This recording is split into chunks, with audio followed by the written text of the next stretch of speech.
What is going on, Cardano and Crypto Nation? Welcome back to the official Dapp Central YouTube channel. I'm your host here for Reed, and as a part of today's update, I want to take a look at some brief updates surrounding Bitcoin as well as the latest developments within the Cardano ecosystem. And so first things first, I want to talk about Bitcoin and the fact that the Bitcoin halving is going to be taking place in less than 365 days. Now, after that, I want to talk about Cardano development updates, in which we'll talk about the TVL, which continues to rise, as well as some of the top gainers within the ecosystem. And then after that, I want to talk about JPG.Store and a brand new analytics platform or an analytics section that they've just added to their website. After that, we're going to talk about Aneta BTC and the fact that their Cardano Testnet is now closer than ever. And then in closing, I want to talk to you guys about Iagon, which is going to be a decentralized storage solution building on Cardano, and the fact that they now have a multi-sender app as well as an updated roadmap. Now, as always, my goal here is to provide you guys in the community with the latest news, tutorials, and reviews. If you guys want to support me here on my mission to educate the broader Cardano community, then consider delegating with the Dapp Central Stake Pool, which is stake pool ticker DAPP. Throughout the month of April all the way through May, I'll be giving away the Meld and Gens tokens. Jumping straight into the very first update here, I want to talk to you guys a little bit about Bitcoin. Now, before I dive into Bitcoin here, I want to kind of cover Bitcoin a little bit more often, given the fact that it is the market leader here within the crypto space. It's got the most adoption and it's got the longest track record. So I know that this particular channel is mostly Cardano centric, but let me know what you guys think down below. Are you guys interested in hearing more about Bitcoin and exactly how it's driving the greater market? And so if you are, I'll just include a small segment just like this here as a part of today's video in my future updates, highlighting what's going on within the Bitcoin market. Similarly, I would also like to start kind of touching on or covering more of the macro news. Again, just kind of talking about some of the broader picture stuff here.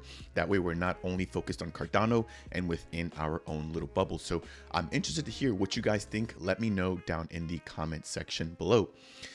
Now, the first thing I wanted to touch on here was going to be the fact that the Bitcoin halving is now going to be taking place in about 357 days. So around the first week of April in 2024, we should see the Bitcoin halving take place. If you don't know what the Bitcoin halving is, this is basically when the block rewards that are given out for mining a single Bitcoin is going to be cut in half. So unlike the traditional fiat system where we can have money printed to infinity, with Bitcoin, there's going to be a max supply, but there will never be any more Bitcoin that will be minted. And so as we begin to get closer to that maximum amount of supply, every time that a miner goes ahead and actually mines a block or verifies a transaction on the network, they're going to be rewarded with a certain amount of Bitcoin. And so right now, that I believe is about 6.25 Bitcoin per block. That's going to decrease to 3.125 Bitcoins per block once the halving happens. So they're basically literally cutting the rewards down for Bitcoin in half. Now, what does this do? Well, this makes the price of Bitcoin jump up, given the fact that it's now going to become much more scarce. Again, given the fact that there's a cap supply, there will never be more than that total amount of Bitcoin in circulation. And so this happens every 4 years. And what I want to highlight here is the fact that as this occurs, at least based on what we've seen in prior times, is that we have a price run up 1 year from the time that the Bitcoin halving occurs. So looking here at the very first Bitcoin cycle, or the major Bitcoin cycle, which took place around the 2011 year, we can see that the Bitcoin halving occurred on November 28th of 2011, at which time the price was $2.54. Boy, oh boy, do I wish that I could go back in time to purchase some Bitcoin back then, given the fact that it's now trading above $30,000. That said, that was actually the bottom of the market there. The Bitcoin halving took place, it looks like, here on November 28th of 2012. And then we saw the price at an all-time high 1 year or 365 days after the Bitcoin halving, with an increase of more than 8,000%. As a part of the second cycle, we saw the bottom occur 1 year right before the next halving, which was around July 9th. And then we saw the Bitcoin halving take place on July 9th of the following year in 2016. And then we saw the price run up.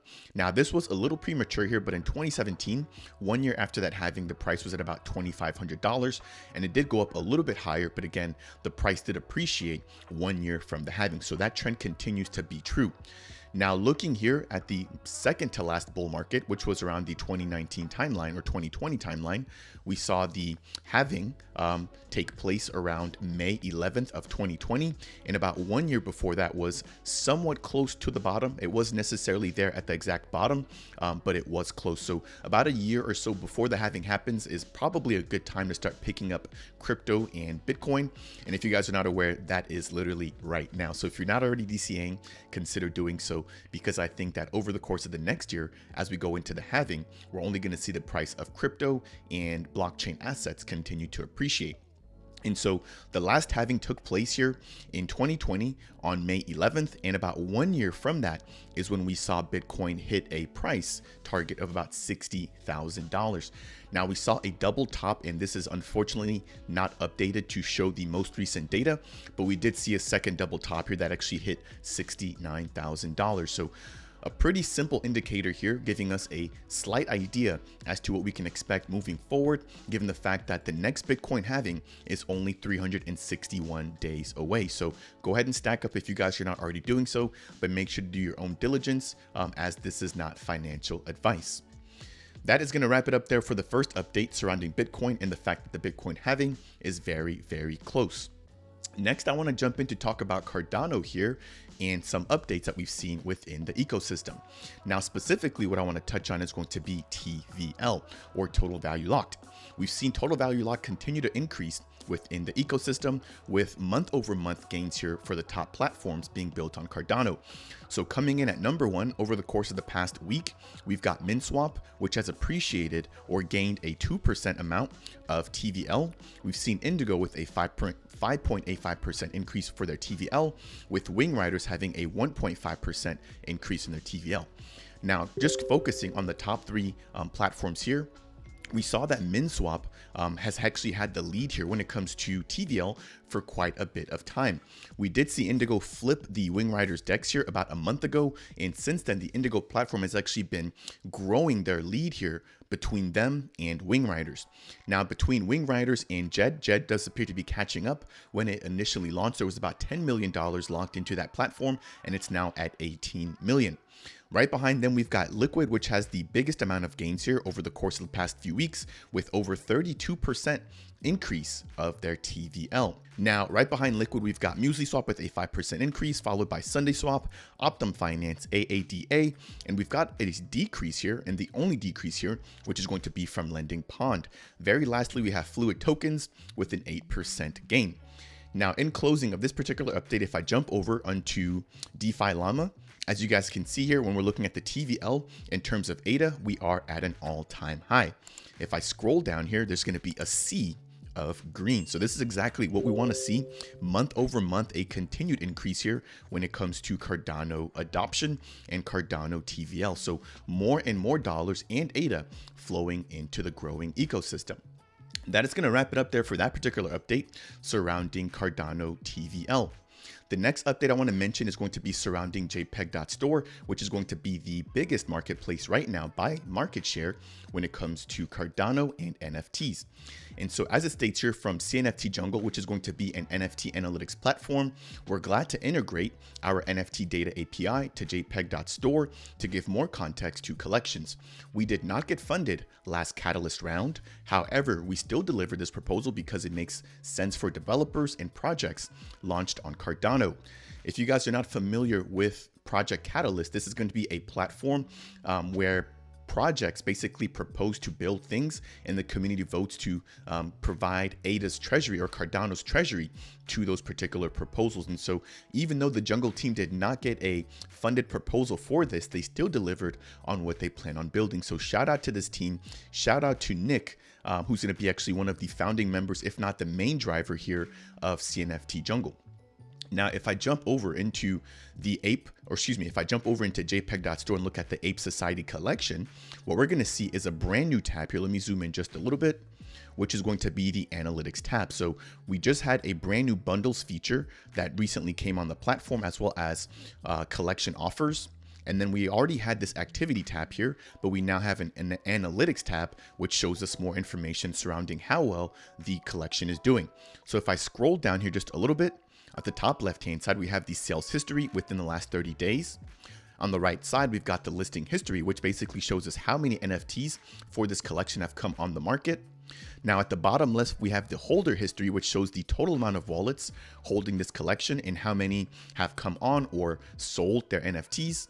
And then to the right of that, we have the floor history, which shows us the performance in terms of price for the NFT collection. And then at the very bottom here, these have to arguably be my two favorite charts here, which are going to be the holder distribution as well as the current holder. So based off of the holder distribution, we can quickly see exactly how many members within the collection, right, of owners hold a single NFT. Right below that, we can see how many own more than 2.5 or anywhere between 2 and 5 NFTs. And then right below that, anywhere between 5 and 10, 10 to 25, and then any accounts or any holders that own more than 25 NFTs. So a pretty cool update there. Again, shout out to the team here for building and contributing to the space. And then on the right hand side here, we have the current holders. So we can see exactly who holds the most NFTs for this collection and exactly how much percent of the entire collection they currently hold. So if you're interested in finding out exactly how some of these whale wallets are moving, you can now do so using this brand new JPG.Store feature. Again, shout out to both teams here for continuing to integrate, innovate, and push this space forward. The next update I want to talk about here is going to be a brief one, and it's going to be surrounding Aneta BTC. Now, Aneta BTC is going to be bringing wrapped Bitcoin to Cardano, and in my last Cardano Scoop update, I talked about the fact that they would now be releasing some kind of news for the Cardano community. So we now know exactly what that is. So it states here, we're excited to announce our public testnet on Cardano is scheduled to launch Thursday on April 20th of 2023. Now, I'm wondering exactly why they picked that particular date, but if you put two and two together, you may understand why. So just a little joke there, but we can expect to see that they'll be launching on the Cardano testnet here very, very soon. They've already shown us that they can mint CBTC, and they've shown us prior transactions minting CBTC, but they have not actually opened this platform to the general public in order for us to begin testing on it. And so I'll be keeping a close eye on this particular update here. As soon as the platform is released, I believe it'll be on the pre-prod testnet. I'll go ahead and release a dedicated tutorial walking you guys through how we can lock up your Bitcoin, mint CBTC on Cardano, as well as do the opposite, which is to burn your CBTC on Cardano in order to retrieve your Bitcoin. Now, one thing that I want to mention here that I've mentioned before is that this is going to bring a lot of liquidity into Cardano. I believe that as a part of my prior updates here, I talked about the fact that there is more than $4 billion in terms of TVL on Ethereum for wrapped Bitcoin. So if Cardano is able to just take just a little bit of that TVL, whether it's 2, 3, 4, or 5% of that, that will translate over to millions of dollars coming into Cardano based off of wrapped Bitcoin. So this is going to be a huge project here with high expectations to grow the ecosystem. That is going to wrap it up there though for that brief update when it comes to Aneta BTC. In closing here, what I want to talk about is going to be Iagon. Now, Iagon is going to be a decentralized storage platform being built on Cardano, and what they now have is going to be a multi-sender Dapp. Now, this particular Dapp is going to be extremely exciting here, given the fact that it's going to allow for you to, in one transaction, send multiple assets to multiple wallets. Now, what's also really cool here is that we just saw the release of the Lace wallet, which is also going to have a very similar feature. So using the Lace wallet, you can bundle transactions and send multiple NFTs or fungible tokens to separate wallets in one single transaction. So a lot of really cool features here, basically simplifying the process of reaching out to multiple wallets and being able to send multiple things. When we first started here within this ecosystem, everything was done on a 1-to-1 ratio. So you could only send, a transaction to one address at a time, but that is quickly changing. If I jump over into the actual Dapp here, which is on the pre-prod testnet, and I will go ahead and leave the link to it down below, you can see here that it's very, very simple. You can quickly connect your wallet here and just select the multi-sender Dapp. Now from here, you can select exactly what tokens that you want. Right now they support Cardano or ADA. And then right below that, you can upload, a CSV file with a comma delimited list, or which is a comma delimited list of all the addresses or state keys that you want to send to. Once you do that, you can go ahead and click on continue and then approve the transaction, and then the multi-send will take place. So again, just a little bit of innovation here that I wanted to point out here that has been taking place by the Iagon team. Now, in closing here of today's update, I want to talk about the fact that the Iagon team has updated the roadmap for the year of 2023 all the way to 2025. Now, Iagon initially did begin building on Ethereum, and they're now going to be moving fully as a Cardano native project into our ecosystem. And so as a part of this updated roadmap here, it says that they're going to be working on a fresh website and releasing brand new UI and UX updates. Following that, they're going to be working on their invoicing Dapp as well as their tokenomics for Cardano. Now, one thing to quickly point out is the fact that the Iagon platform did have a bridge mechanism that would allow for you to switch over your ERC-based 20 tokens over into Cardano native tokens. And so if you guys want more information surrounding that process, make sure to check out their official website. Now, once they wrap up all of their updates here when it comes to items that are going to be coming soon, including their tokenomics, they're going to be focusing on delivering on their decentralized storage mainnet, as well as their invoicing Dapp with new features being released along the way. In closing, there will be releasing additional API resources for data providers, and I'm not going to break down every single bullet point here, but it is pretty self-explanatory.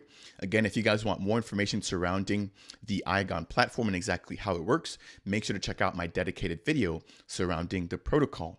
That is going to bring us to a close here for today's Cardano Scoop update, in which we've talked about Bitcoin and the upcoming halving, Cardano and the rising TVL, JPG.Store and their brand new analytics, Aneta BTC and their upcoming testnet, as well as Iagon and their multi-sender Dapp and their brand new roadmap. If you guys found this video to be helpful or insightful in any way, shape, or form, I would really appreciate it if you guys could tap that like button. It really does make a difference here as a single content creator. That said, if you guys want more content just like this, consider subscribing. And if you guys have any questions for me about Cardano or any of the projects that we've talked about today, then make sure to leave a comment down below. That said, and as always, I will see you guys in the next video.